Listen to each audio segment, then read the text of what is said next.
اعوذ باللہ من الشیطان الرجیم بسم اللہ الرحمن الرحیم رب اشرح لی صدری ویسر لی امری واحلل عقدۃ من لسانی یفقہوا قولی۔ حیات الصحابہ رضی اللہ تعالی عنہم، حصہ اول، دعوت کا باب۔ یزجرد کو اسلام کی دعوت دینے کا قصہ، حصہ دو۔ پھر اللہ تعالیٰ نے ہماری طرف ایک مشہور آدمی کو بھیجا جس کے حسب نسب یعنی خاندان کو اور اس کے حلیے کو اور اس کی پیدائش کی جگہ کو ہم اچھی طرح جانتے تھے۔ اس کی زمین ہماری زمین میں سب سے بہترین زمین تھی اور اس کا حسب نسب ہمارے حسب نسب سے سب سے بہتر تھا۔ اس کا گھر ہمارے گھروں سے اعلیٰ تھا، اس کا قبیلہ ہمارے قبیلوں سے افضل تھا۔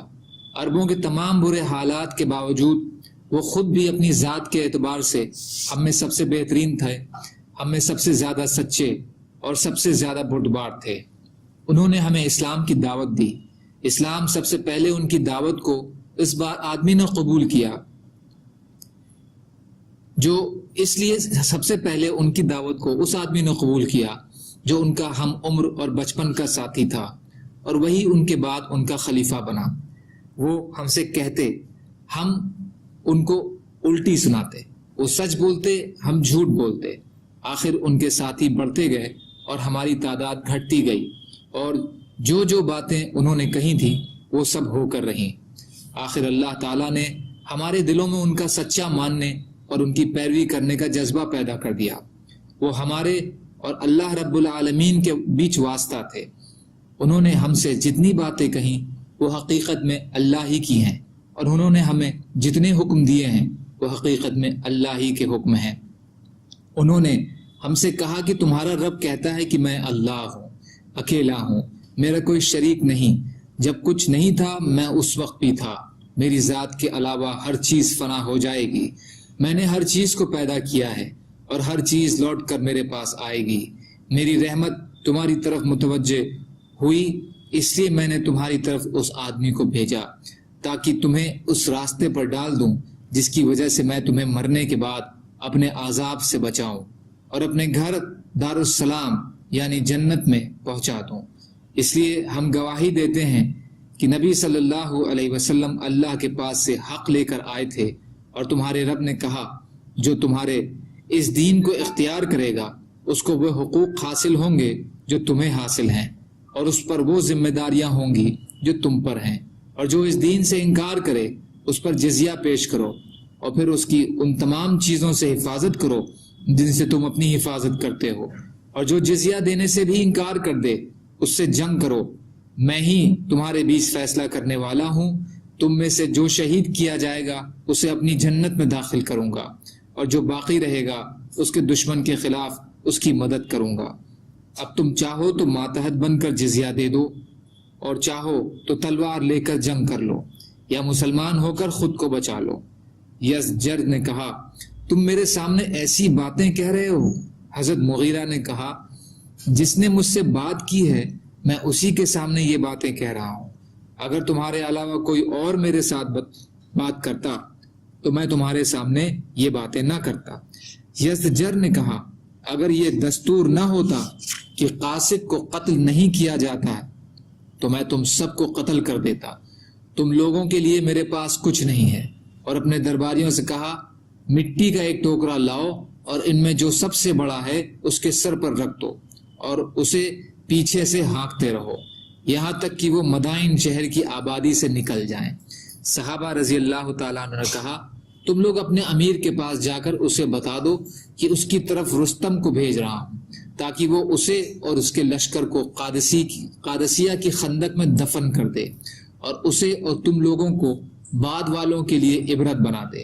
اور پھر میں اس کو تمہارے ملک میں بھیجوں گا، اور صابور کی طرف سے تم لوگوں کو جتنی مصیبت اٹھانی پڑی میں تم لوگوں کو اس سے زیادہ مصیبت میں گرفتار کر دوں گا۔ پھر اس نے پوچھا، تم میں سب سے بڑا کون ہے؟ سب لوگ خاموش رہے۔ حضرت عاصم بن عمرو رضی اللہ تعالیٰ عنہ نے خود مٹی لے لینے کے لیے بغیر مشورے کے کہہ دیا کہ میں ان کا بڑا اور ان کا سردار ہوں، وہ مٹی میرے اوپر لاد دو۔ یزجر نے پوچھا، کیا بات اسی طرح ہی ہے؟ دوسرے صحابہ نے کہا، ہاں۔ تو انہوں نے حضرت عاصم کی گردن پر وہ مٹی لاد دی۔ وہ مٹی لے کر دربار اور شاہی محل سے باہر آئے اور اپنی سواری پر اس مٹی کو رکھا اور اس پر بیٹھ کر اسے تیز دوڑایا تاکہ وہ مٹی لے کر حضرت سعد رضی اللہ تعالی عنہ کے پاس جلد پہنچ جائیں۔ حضرت عاصم اپنے ساتھیوں سے آگے نکل گئے اور وہ مسلسل چلتے رہے یہاں تک کہ باب قدیس سے آگے چلے اور کہا امیر کو کامیابی کی بشارت سنا دو، انشاءاللہ ہم کامیاب ہو گئے۔ بظاہر باب قدیس کے قریب حضرت سعد کا قیام تھا اور آگے بڑھتے چلے گئے یہاں تک کہ حدود عرب میں جا کر اس مٹی کو ڈال دیا۔ پھر واپس آ کر حضرت سعد کو خدمت میں حاضر ہوئے اور انہیں ساری بات بتائی تو حضرت سعد رضی اللہ تعالی عنہ نے کہا اللہ کی قسم، اللہ تعالیٰ نے ہمیں اس مٹی کی شکل میں اپنے ملک کی چابیاں دے دی ہیں اور سب نے اس سے ان کے ملک پر قابض ہو جانے کی فال لی۔ بدایہ حصہ 7 پیج 41، طبری حصہ 4 پیج نمبر 94۔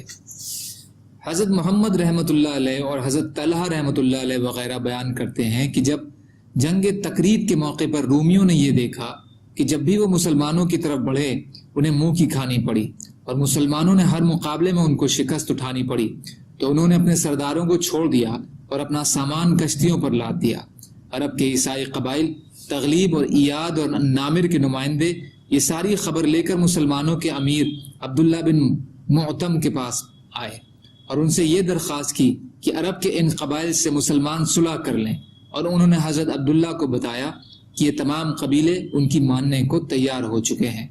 حضرت عبداللہ نے ان قبیلوں کو یہ پیغام بھیجا کہ اگر تم اس بات میں سچے ہو تو کلمہ شہادت اشہد ان لا الہ الا اللہ و اشہد ان محمد رسول اللہ اس کو پڑھ لو، اور نبی صلی اللہ علیہ وسلم جو کچھ اللہ کے پاس سے لے کر آئے ہیں اس کا اقرار کر لو، پھر تم اس بارے میں اپنی رائے بتا دو۔ وہ نمائندے یہ پیغام لے کر اپنے قبائل کے پاس گئے، ان قبائل نے ان نمائندوں کو حضرت عبداللہ کے پاس قبول اسلام کی خبر دے کر واپس بھیجا۔ ابن جریر حصہ 4 پیج نمبر 186۔